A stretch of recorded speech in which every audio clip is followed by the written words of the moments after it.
Olá pessoal, tudo bem? A paz do Senhor. Quem está falando aqui é o pastor Antônio Lima, professor de teologia, e eu quero deixar a você aqui as minhas boas-vindas. Você que está agora conosco no nosso podcast, que é uma sensação abençoada, o Rota Bíblica. É um podcast voltado para o estudo genuíno da palavra do Senhor. Nós estamos aqui só nos últimos ajustes para deixar tudo organizado. A minha Bíblia já está aqui, o meu notebook já está aqui, prontíssimo para nós podermos então crescermos juntos na graça e no conhecimento do Senhor. Olha, nesta semana nós estudaremos o Sermão do Monte, que está no capítulo 5, 6 e 7 do Evangelho de Mateus. E você já sabe que aqui é o lugar onde nós estudamos a palavra e que eu peço encarecidamente que você pegue a sua Bíblia, vá anotando tudo aquilo que a gente for falando, precisa anotar, tá? Mas antes de iniciar, eu quero fazer um pedido todo especial. Qual é o pedido? Se você ainda não é inscrito no nosso canal, se inscreva. Fácil demais, no 0800, tá bom? Além de você se inscrever em nosso canal, gostaria que você também curtisse e ativasse o sininho de notificações, porque nós temos uma grade recheada de programação, uma melhor que a outra. Então, quero que você faça isso aí e que nós possamos juntos, aí junto com os outros apresentadores. Na quarta-feira nós temos o podcast Sala do Professor, tem a pastora Raquel, tem tanta gente boa aqui fazendo programas voltados para nós, voltados para aqueles que amam o estudo sistemático da palavra. Então, quero pedir a isso e também mais um pedido. Qual é esse outro pedido? É que você mande em todos os grupos de WhatsApp que você participa. Manda lá no grupo da família, manda no grupo dos amigos, no grupo do trabalho, no grupo da igreja, no grupo da EBD. Envie para todos os grupos que você participa, porque fazendo isso você pode alcançar outras vidas através da palavra, ok? Então, sem mais demora, a gente vai para o estudo sistemático do capítulo 5, lembrando que o Sermão do Monte, ele está registrado em 3 capítulos, pessoal. É o capítulo 5, o capítulo 6 e o capítulo 7. Hoje a gente estuda o capítulo 5, no próximo programa a gente estuda o capítulo 6 e aí no próximo a gente estuda o 7. Então você vai ver na legenda depois aí escrito aí Sermão do Monte capítulo 5, Sermão do Monte capítulo 6, Sermão do Monte capítulo 7, tá bom? Então vamos lá, juntos. Primeiramente, nós finalizamos o programa passado falando que Jesus, ele então percorria as cidades da Judéia, o pessoal de Jerusalém ia ter com Cristo, Decápolis, toda a Judéia. Então o povo estava ali ávido por ouvir a palavra. E aí o capítulo 5 diz que Jesus, vendo essa multidão, ele subiu a um monte. Inclusive esse monte, se você estuda na geografia bíblica, você vai encontrar a seguinte designação: o Monte das Bem-aventuranças, tá bom? Tem um livro chamado Geografia Bíblica, que é de Neta Kemp de Money, um livro muito bom, e eu até indico a você, se você puder adquira e estude muito a geografia. Então diz que Jesus, vendo a multidão, ele subiu ao monte e, assentando-se, aproximaram-se dele os seus discípulos. Observa, nós temos 2 coisas bem importantes aqui. Primeiro, Jesus vê a multidão. Segundo, Jesus sobe ao monte. Observa 2 coisas que são interessantíssimas. Jesus, ao ver a multidão, ele sobe ao monte. Por que ele subir ao monte? Tinha algum misticismo? Nada de misticismo. Aqui, na verdade, no monte, o tempo ele é mais prolongado, porque as sombras da noite não chegam ali com tanta facilidade. E aí diz mais ainda que ele, vendo, subiu ao monte, ele assentou-se. Esse ato de Jesus sentar-se, ele revela aos seus ouvintes que ele não tinha pressa no ato do ensino, até porque os mestres da lei, na época, eles faziam a leitura da lei em pé Mas quando eles iam ensinar, eles ensinavam então sentados, e isso era para demonstrar a sua dedicação e dizer que ele não tinha pressa em terminar aquele ensino, porque quanto mais nós aprendemos, mais sábios nós nos tornamos. Mas, além de Jesus ver a multidão, Jesus sobe o monte e Jesus se assenta. Agora tem outra parte que Jesus não faz. Quem faz são os seus ouvintes, porque diz assim, e aproximando-se dele os seus discípulos. É interessante que para que nós aprendamos, nós não podemos ficar distantes de Jesus. Nós precisamos estar próximos. Então, nesse momento, o que é que acontece? Jesus abre a sua boca e começa, então, fazendo a descrição do que nós chamamos das bem-aventuranças. É interessante que aí tem mais ou menos aí nove citações de bem-aventuranças. E o que é bem-aventurado? Bem-aventurado é mais do que feliz. E é interessante porque, na lógica humana, nós estamos falando aqui de um reino. Jesus é o rei. Lembra que Mateus apresenta Jesus como rei. Esse rei, então, vai apresentar para os seus súditos, no caso, os seus discípulos, as leis que regem o seu reino.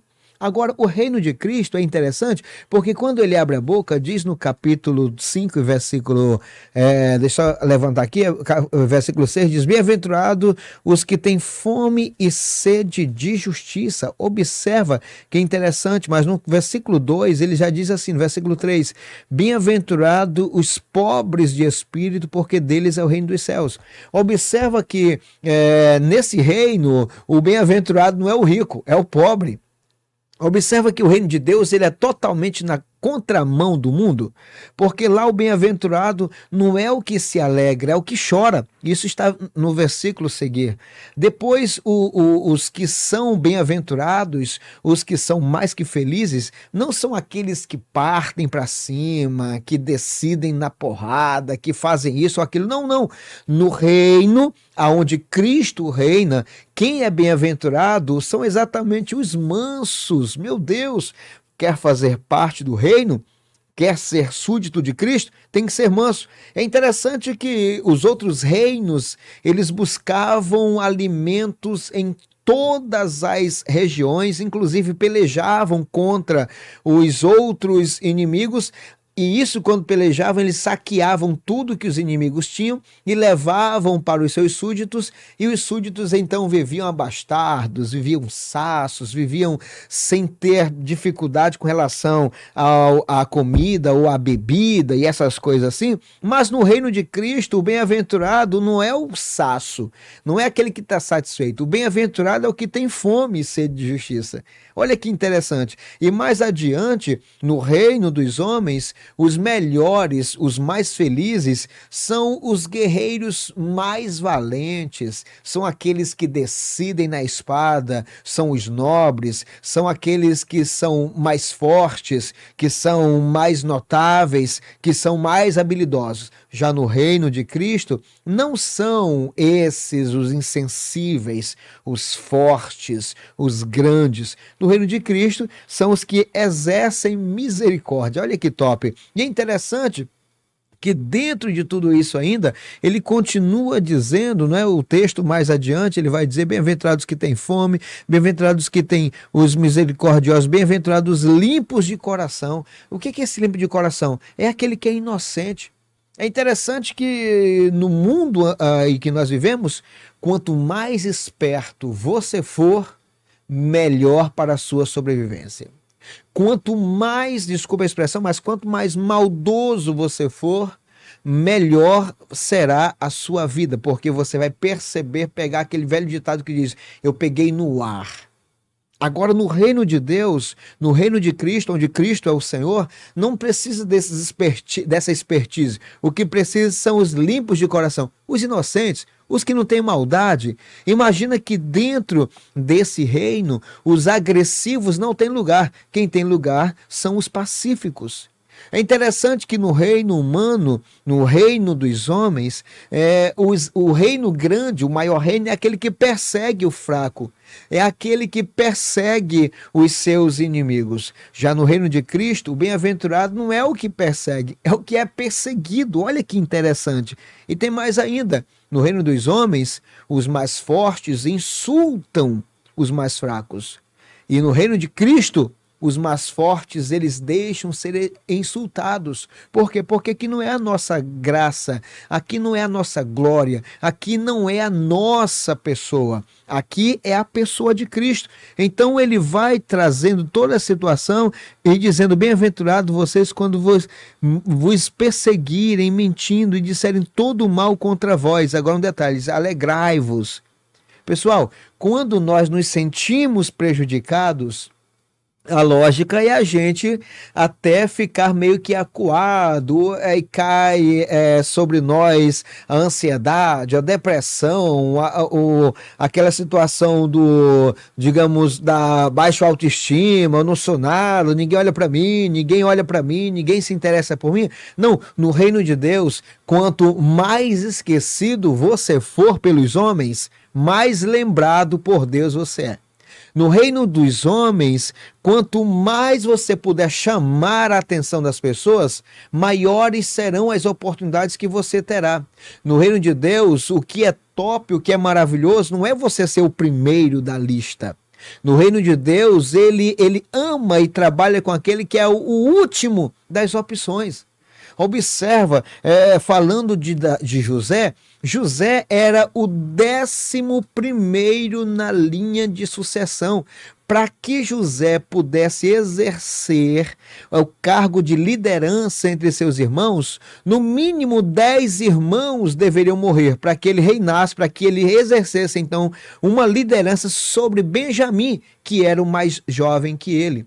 Mas Deus não trabalha nisso. Observa que Deus deixou de lado Rúben, que era o mais velho, deixou de lado Levi, que era logo seria o pai da tribo sacerdotal, deixou de lado até mesmo Judá, que era o ancestral de Jesus, deixou de lado Zebulon, deixou de lado Naftali, deixou de lado esses grandes homens e foi buscar um jovenzinho por nome José. Deus não trabalha com o primeiro da lista. Grava bem, Deus não trabalha com o primeiro da lista. Deus trabalha sempre com o último. Lembra também de Davi? Davi não era o primeiro. Na verdade, Davi nem na lista estava. Mas o homem de Deus, chamado Samuel, disse: eu só vou me sentar a essa mesa e só vamos comer depois que ele chegar. Observa, o que a família não tinha de visão, não tinha de conhecimento, não tinha a visão celestial sobre quem era aquele menino, Samuel sabia quem era aquele menino. Quando muitos até ignoravam a presença de Davi, era justamente Davi aquele a quem os olhos de Deus estavam fixos. Observa, quem não conhece, por exemplo, a história, um pouco mais atrás, a história de Jefté, o filho daquela mulher que era uma prostituta, ele foi expulso de casa, sem direito a nada, sem direito à herança, foi viver entre homens ordinários, homens terríveis, mas lá naquele lugar, Deus deu graça a Jefté. Jefté saiu de casa expulso, mas quando voltou como líder entre os seus irmãos. Deus tem um negócio top com quem é esquecido ou quem é o último da lista. Por isso que o reino de Deus é um reino que não tem lógica. O bem-aventurado é o que tem fome, o bem-aventurado é o que chora, o bem-aventurado é o perseguido, o bem-aventurado é aquele que exerce misericórdia, é aquele que não vê maldade em nada. Por isso que é bom, pessoal, a gente viver de acordo com o reino. Jesus continua então lá pelos versículos 13 e versículo 14, ele vai então trazer sobre a nossa identidade. Olha que interessante, porque nós, igreja, nós temos uma identidade. E essa identidade, ela não pode ser rasurada, essa identidade ela não pode ser manipulada, essa identidade ela não pode ser destruída, não pode haver uma desconstrução dessa identidade. Jesus olha para os seus e diz assim: vós sois o sal da terra, vós sois a luz do mundo. Observa que quem diz essas palavras é o próprio Jesus. Ele diz: você é o sal da terra, você é a luz do mundo. Ele diz bem claro: imagina você sendo sal e perder o sabor. Imagina você ser luz e você está com a sua luz escondida em algum lugar que ninguém consegue ver o esplendor dela. Jesus mostra para mim e para você que a igreja não é para estar nos lugares escondidos. A igreja não é para estar alienada do mundo aí fora. Nós precisamos impor o reino de Deus, que é um reino totalmente contrário ao reino do mundo. Nós falamos nos versículos anteriores, aí do versículo 1 ao versículo 12, o reino de Deus, a lógica do reino de Deus é totalmente contrária à lógica do reino humano. Agora, nós precisamos impor essa identidade sobre o mundo.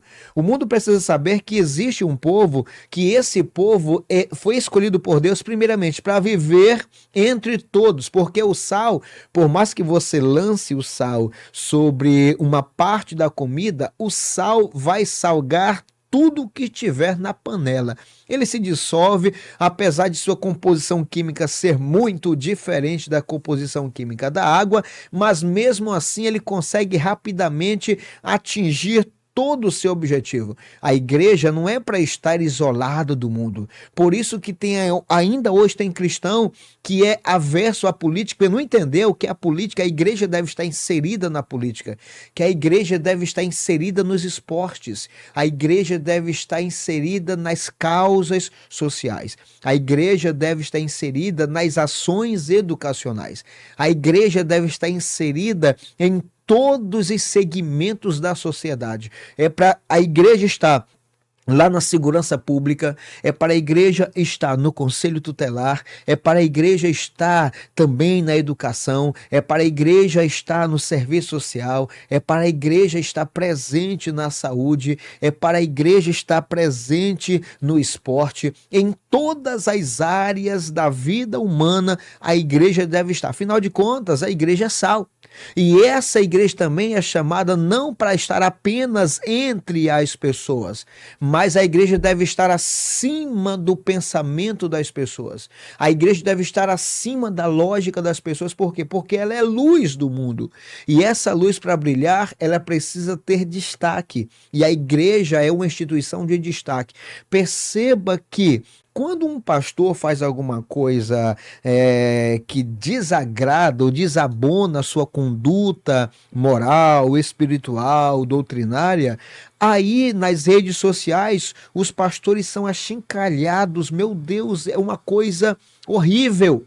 Quando acontece um problema em uma igreja, todos os olhos da sociedade se voltam para aquilo e começam a martirizar a igreja. Bem, por que que eu e você que somos pessoas de bem, por que que eu e você que somos corpo de Cristo, formamos o corpo de Cristo? Porque nós também, quando vemos os nossos líderes fazendo coisas boas, por que que a gente também não viraliza na internet? Quando ver o seu pastor orando lá na igreja, pregando, capinando o terreno da igreja lá atrás, visitando o irmão, por que que você não faz um vídeo top e diz: olha onde é que o meu pastor está? Olha onde é que o meu pastor está. Esses dias, vendo as redes sociais de uma irmã, me foge o nome dela aqui, mas é uma irmã do Círculo de Oração da região Nordeste. Ela ficou conhecida nacionalmente porque ela vai para a academia, ela levanta peso, é uma senhora mesmo abençoada. E quem fez com que ela viralizasse na internet foi o próprio filho. O filho viu um certo dia ela levantando peso, 40 quilos de cada lado, fazendo 8 repetições forte, e ele colocou uma legenda assim: aqui é a irmã mais fraca do ciclo, a irmã mais fraca do Círculo de Oração faz isso. Aquilo viralizou e a irmã hoje é conhecida nacionalmente. Por que que você também, eu e você, por que que a gente não faz isso? participa de um culto de doutrina, faz um recorte da palavra pregada pelos homens de Deus, pelo nosso pastor presidente ou por qualquer outro pastor, seu líder da sua igreja, por que você não coloca lá, faz um recorte assim, esse daqui é o meu pastor, esse daqui é a minha pastora, esse daqui é a minha missionária, esse daqui é meu líder de mocidade, esse daqui é meu professor da escola bíblica dominical. Nós somos chamados para brilhar, a igreja foi chamada para brilhar e nós precisamos fazer isso, senão nós estamos perdendo o nosso foco. Jesus disse nos versículos 13 ao versículo 16, vocês precisam assumir a identidade de vocês. Mais adiante, nos versículos 17 a 20, Jesus ele vai trazer algo bem interessante para nós, porque a lei, os seus ouvintes, eles davam um ponto top para a lei. A questão deles era seguir a lei pontualmente. Mas, na verdade, seguiam nas palavras, seguiam ali na teoria, mas na prática, coitados, não faziam nada. Jesus, então, vai no versículo 19 do capítulo 5 e diz assim, aquele, porém, que os observar e ensinar será considerado grande no reino dos céus. É interessante, pessoal, porque a Bíblia Sagrada, eu, Antônio Lima, você que está me ouvindo aí, nós cristãos, nós temos duas missões com relação a esta linda palavra de Cristo. O que nós precisamos fazer primeiro? Observar. O que é observar? Praticar. O que é observar? Seguir. O que é observar? É repetir aquilo que manda que façamos. E o que é ensinar? Eu vivo na minha vida e ensino para alguém. São duas coisas que Jesus disse. Se você observar, se você ensinar, você vai ser considerado grande. Existem pessoas que querem ensinar, mas não querem observar. Está errado.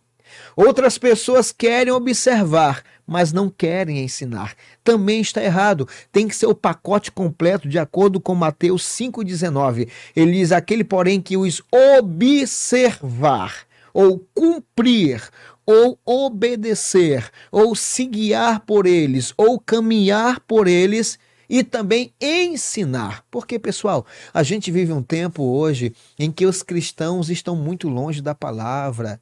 Leem um texto, mas não sabem o que esse texto significa.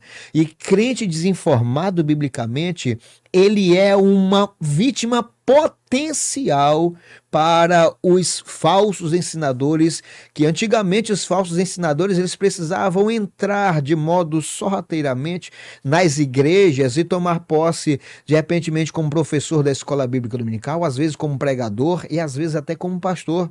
Mas hoje em dia esses falsos ensinadores eles não precisam de púlpitos, eles só precisam do quê? De uma internet, de um Instagram, de um TikTok, de um Facebook, e eles então lançam as suas heresias e muitos crentes vão ouvindo e por não conhecerem a palavra, passam a receber isso como verdade absoluta. A Bíblia é bem claro, Mateus 5,19, aquele porém que os observar, aquele que ensinar, isso era grande, é isso que nós precisamos fazer. E o que é observar? O que a Bíblia está dizendo? O versículo 23 diz assim, Jesus já diz assim para mim e para você, se você for à igreja, se você for levar a sua oferta, e você perceber, lembrar que o seu irmão tem alguma coisa contra você, olha que detalhe, que top. Não é eu ter algo contra o meu irmão. É eu lembrar que o meu irmão tem algo contra mim. Não, pastor, mas eu não fiz nada com ele. Mas ele tem alguma coisa contra você? Então vá lá e peça perdão a ele. Pastor, mas não fui eu quem provocou tudo isso. Mas a Bíblia não está perguntando quem provocou. Ele diz, se você for levar a sua oferta e você lembrar que o seu irmão tem alguma coisa contra você, deixa a oferta, não leva a oferta de volta, tá? Deixa a oferta ali e vai se reconciliar com o teu irmão. O ato de ofertar, pessoal, é algo muito maravilhoso, mas a oferta não substitui o perdão. A oferta não substitui o meu pedido de perdão. Você pode ser o maior dizimista da face da terra. Você pode ser o maior ofertante da face da terra. Sua oferta e o seu dízimo não substituirão o seu pedido de perdão. E aí Hebreus 10, 14, me faz memória, 12, 14, diz assim: segui a paz com todos e a santificação, sem a qual ninguém verá o reino de Deus. Aí interessante que Jesus continua ainda dizendo, a partir do versículo 27 ao versículo 48, ouviste o que foi dito aos antigos? Eu acho interessante porque Jesus está com a multidão, ele assentado possivelmente sobre uma pedra, então ele diz, ouvistes o que foi dito aos antigos? Ou seja, o que a tradição de vocês diz? E a tradição diz assim, ó, amarás o teu próximo, mas não pode amar o inimigo. Olha o que ele diz, pessoal, que interessante, a partir do versículo 27, ele diz assim, olha, deixa eu ler para você aqui, deixa eu só aproximar minha Bíblia aqui, que meu óculos está assim meio baleado, diz assim, ouviste que foi dito aos antigos, não cometerás adultério, eu porém vos digo, qualquer que atentar para uma mulher, para cobiçar em seu coração, já cometeu adultério contra ela. O pessoal diz, não, mas a lei era difícil, a lei era consumação. Se você roubasse na lei, você era penalizado. Se você praticasse o ato do adultério, você era penalizado. Se você batesse em alguém, você era penalizado. Já na graça, é só no coração, pessoal. Se você pensou, você já cometeu o pecado. Ah, mas eu não falei nada contra o irmão, mas se irou com o irmão aqui, já cometeu o pecado. Observa que ele diz, eu porém vos digo. Tem pessoas que se apegam mais ao que os outros falaram lá no passado do que aquilo que está na Bíblia Sagrada. Existem pessoas que acreditam mais em certas revelações que estão distribuídas aí nas redes sociais, infelizmente em alguns púlpitos de igrejas. As pessoas levam mais a sério, creem mais naquilo do que o que está escrito na Bíblia Sagrada. Pessoal, não, pessoal. Jesus disse, eu porém vos digo. O que nós precisamos guardar no nosso coração, capítulo 5, Jesus está dizendo para os seus ouvintes, o que os antigos ouviram não vai fazer a diferença. Vocês ouviram o que os antigos disseram? Não faz diferença. Vocês devem ouvir o que eu falo. Jesus então toma para si a responsabilidade de assim, aprendam de mim que sou manso e humilde de coração e encontrareis descanso para a vossa alma. Jesus, ele não abre mão, ele ensina no Sermão do Monte, mostrando muitas coisas. E aqui o capítulo 5, ele não se encerra. Por isso, se você assistiu até agora esse nosso episódio, você não pode perder o próximo, porque nós vamos dar continuidade. Porque o último versículo, deixa eu ler para você aqui, o último versículo do capítulo 5 diz, sede vós, pois, perfeitos, como é perfeito vosso Pai que está nos céus. E ele diz, guardai-vos de fazer da vossa esmola, e aqui ele continua, mas aí é para o próximo. Você já aguarda, porque vai ter o próximo, a continuação, capítulo 6, a continuação do Sermão do Monte. Por hoje é só, que Deus te abençoe, que Deus abençoe a tua vida, abençoe a tua casa e que nada falte. Pelo contrário, que tenha abundância aí para a glória e honra do nome do Senhor. Que a graça do nosso Senhor Jesus Cristo, que o grande amor de Deus nosso Pai, que a comunhão e as consolações do Espírito Santo seja com você e toda a sua família, não só hoje, mas para sempre. Deus abençoe, um forte abraço.